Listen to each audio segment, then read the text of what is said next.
बोली पुरुषोत्तम भगवान की जय। अथ 31तमो अध्याय प्रारंभ। श्री गणाधिपते नमः। श्री भगवान नारायण जी से सुजी सोनकादि ऋषियों से कहते हैं, हे ऋषियों, इसके पहले कथा प्रसंग में जब उस वानर की मृग तीर्थ कुंड में 5 दिन जल में रहने के बाद मृत्यु हो गई और वानर के शरीर को त्याग जीवात्मा ने चतुर्भुज दिव्य स्वरूप अलंकार आभूषणों से युक्त भगवान के जैसा उसका स्वरूप हो गया और उसने आकाश मार्ग से एक दिव्य विमान जिस पर भेदी मृदंग के वाद्य बज रहे थे, वे देवांगनाएं नृत्य कर रही थी। स्वर्ण रत्न और मोतियों की झालर से शोभित चंद्र के समान कांति वाला, जिस पर भगवान पुरुषोत्तम के पार्षद बैठे हुए, ऐसे वाहन को अपने पास आकर रुकते हुए देखा तो उस दिव्य देहधारी वानर कदरियों की जीवात्मा अत्यंत विस्मय चकित हो सोचने लगी, ये विमान यहाँ क्यों आया? मुझ पापी को यह सौभाग्य कहाँ प्राप्त हो सकता है? अभी तो मुझे अनेक नरकों की यातना यमराज की आज्ञा से भोगनी पड़ेगी। विमान का सुख तो किसी बड़े महान पुण्यात्मा को ही प्राप्त होता है। इस प्रकार विचार कर रहा था वह जीवात्मा। तभी विमान में से भगवान के पार्षद व देवांगनाएं उतर कर उस जीवात्मा के सामने नृत्य करने लगी और एक देवांगना ने उसी जीवात्मा को कभी न सूखने वाले सुगंधित पुष्पों की माला पहना दी और एक ने सोने की झारी में गंगा जल लेकर उसके सामने रख दिया और एक ने रत्नों से जड़ित सोने के पानदान से तांबुल पान का बीड़ा सहित सामने लेकर खड़ी हो रही। इन सब दृश्यों को देखकर वह जीवात्मा अत्यंत भयभीत होकर चित्र के समान खड़ी रह गई और वह मन में सोचने लगी, मेरे जैसे दुष्ट और पापी को यह सौभाग्य कहाँ से प्राप्त होगा? मेरे द्वारा कोई भी पुण्य घटित नहीं हुआ जिससे मुझे ये सुख प्राप्त हो सके। तभी पार्षद गण जीवात्मा के पास जाकर उसको नमस्कार करके हाथ जोड़कर प्रार्थना करते हैं, हे पुण्यात्मा, आपको कठिन तप और परोपकार के द्वारा भगवान पुरुषोत्तम का सानिध्य प्राप्त हुआ है और उन्हीं की आज्ञा से यह विमान और हम लोग आपको लेने आए। आप विमान पर सुखासीन होकर गोलोक को चलिए। पार्षद के वचनों को सुनकर जीवात्मा ने कहा, अभी मेरे असंख्य पापों का भोग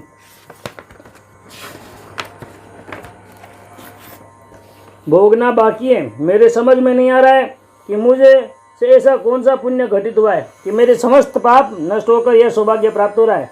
अरे, वर्षा ऋतु में जल की जितनी बूंद गिरती है, पृथ्वी पर जितनी घास उत्पन्न होती है, उससे भी ज़्यादा मेरे द्वारा किए गए पाप है। इतने पर भी मेरा यह दिव्य चतुर्भुजी स्वरूप, यह विमान और मेरा यह सम्मान मान पर बैठकर गोलोक चलने का आग्रह मेरे को समझ में नहीं आ रहा है। कृपा करके मुझे सब समझा कर बताओ कि ऐसा क्यों ऐसा घटित हो रहा है। जीवात्मा के शब्दों को सुनकर एक पार्षद ने कहा, हे स्वामी, मैं आपको बतलाता हूँ। यह जो महीना व्यतीत हुआ, सभी महीनों में श्रेष्ठ और थोड़ा सा भी कर्म करने पर अनंत पुण्यदायक होता है। यह मास भगवान पुरुषोत्तम का मास कहा जाता है, जो सभी देवताओं के स्वामी हैं। इस मास में घटित पुण्य प्रत्यक्ष फल देने वाला होता है। आप जो इस मास में कठिन तपस्या घटित हुई है, जो कि मानव शरीर के द्वारा भी नहीं हो सकती।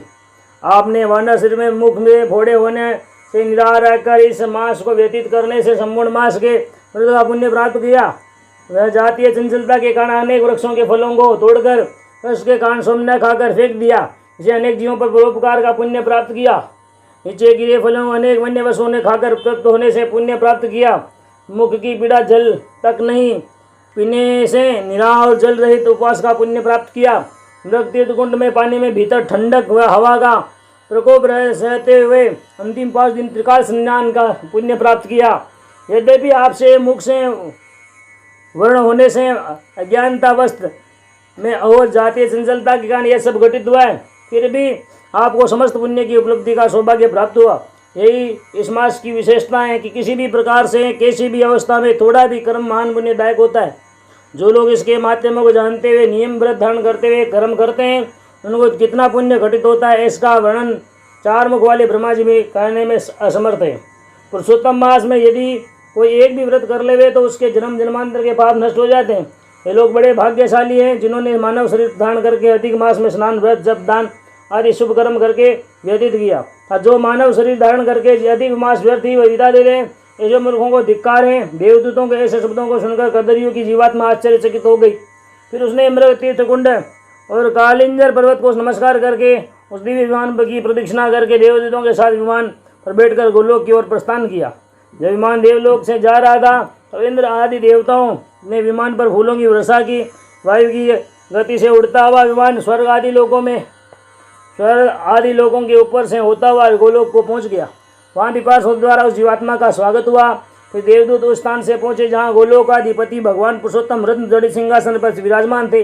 वहाँ पहुंचकर जीवात्मा ने भगवान पुरुषोत्तम को साष्टांग नमस्कार करके वह दिव्य ज्योति भगवान के प्रकाश में लीन अर्थात 84 लाख योनियों के भ्रमण से रहित होकर मोक्ष को प्राप्त हो गई। हे नारद, वह ब्राह्मण कदरी नीच पापी होकर भी भगवान पुरुषोत्तम की अधिक मास के पुण्य के प्रभाव से उत्तम गति अर्थात मोक्ष को प्राप्त हो गया।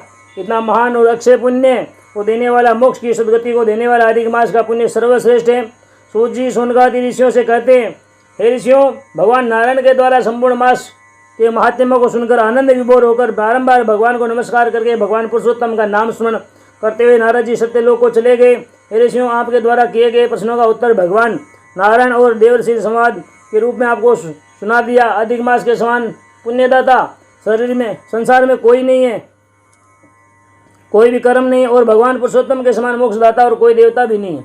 इसलिए मानव शरीर धारण करने पर जीवात्मा को सदगति मोक्ष प्राप्त करने के लिए अधिक मास में अपनी शक्ति और श्रद्धा के अनुसार कर्म अवश्य करना चाहिए, क्योंकि जीवात्मा 84 लाख योनि भ्रमण करने के बाद मानव योनि प्राप्त करता है। यदि मनुष्य योनि में अपने उद्धार के निमित्त शुभ कर्म नहीं किया तो माया मोह स्त्री पुत्र धन के जंजाल से फंसकर जीवन व्यतीत कर दिया तो मृत्यु के उपरांत कर्मों के द्वारा नरक की यातना और 84 लाख योनि में बार बार पैदा होता है और मृत्यु होना। इसी चक्र में घड़ी के कांटों के अनुसार अनेक कल्पों तक जीवात्मा दुख भोगते रहेगी। इसलिए सबसे सरल मोक्ष का प्राप्ति का साधन पुरुषोत्तम मास में भगवान पुरुषोत्तम की सेवा आराधना सर्वश्रेष्ठ और सरल साधना है। अधिक मास में इसकी कथा तथा महात्म्य का स्मरण करके अंत में कथावाचक ब्राह्मण की पूजा करके वस्त्र अन्न दक्षिणा का दान करते हैं। इससे भी भगवान पुरुषोत्तम की प्रसन्नता कृपा प्राप्त होती है। इस प्रकार इस कथा को सूत जी ने सोनकादि ऋषियों को सुनाया और महर्षि वेदव्यास ने अपने श्रोतागणों को सुनाया। उसी संस्कृत भाषा का अनुवाद करके प्रांतीय भाषा मराठी भाषा में भृगुकुल के उत्पन्न रेणुका जमदाग्नि से उत्पन्न कोंकण महाराष्ट्र में सह्याद्री पर्वत की तलहटी में प्रसिद्ध राजापुर नामक ग्राम में दूध पापेश्वर नामक शिवलिंग और मंदिर है। उस मंदिर के पुजारी धगवे कुल में उत्पन्न श्री सदाशिव, उनके पुत्र श्री विठल, उनके पुत्र श्री रघुनाथ शास्त्री, तर्कशास्त्र और व्याकरण शास्त्र के विद्वान श्री परशुराम शास्त्री ने श्री माता पिता के चरणों का आशीर्वाद और भगवान शंकर की कृपा से प्रांतीय मराठी भाषा में अनुवाद किया। यह शुभ कार्य साक्य 1818 दुर्मुख नाम संवत्सर वैशाख शुक्ल पूर्णिमा सोमवार को परिपूर्ण हुआ। इसी प्रकार भगवान पुरुषोत्तम की महान भक्त अन्य प्रत्येक अधिक मास में स्नान व्रत अखंड दीप नित्य उसकी कथा और श्रीमद् भागवत का स्मरण करते हुए संपूर्ण मास श्रद्धापूर्वक व्यतीत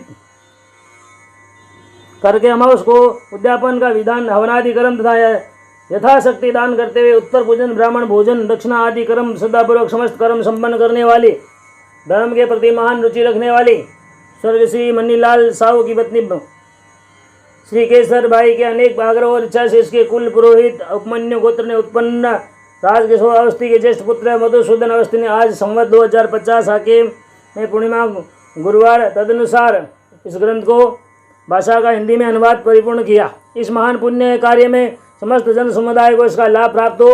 भगवान पुरुषोत्तम के प्रति श्रद्धा जागृत करके अपने आत्मा को मोक्ष की सद्गति प्राप्त करें। कभी भी नष्ट होने वाला पंच भौतिक शरीर और हमेशा चलायमान होने वाली लक्ष्मी जब दोनों का समागम मनुष्य के जीवन में हो तभी इन दोनों के प्रति मोह त्याग कर मनुष्य कुछ पुण्य कर्म कर सकता है। ऋषियों और महापुरुषों के इन्हीं सदवाक्यों की प्रेरणा से जागृत होकर चौधरी परिवार ने उत्पन्न केसर भाई की द्वितीय कन्या कमलवा बाई स्वर्गीय श्री बलराम चौधरी के पुत्र श्री सतीश चौधरी ने इसे हिंदी में अनुवादित ग्रंथ को छपाने का परिपूर्ण प्रयास किया। शुभ मंगलमस्तु, शुभम भवतु। बोले भगवान पुरुषोत्तम की जय, बोले पुरुषोत्तम भगवान की जय।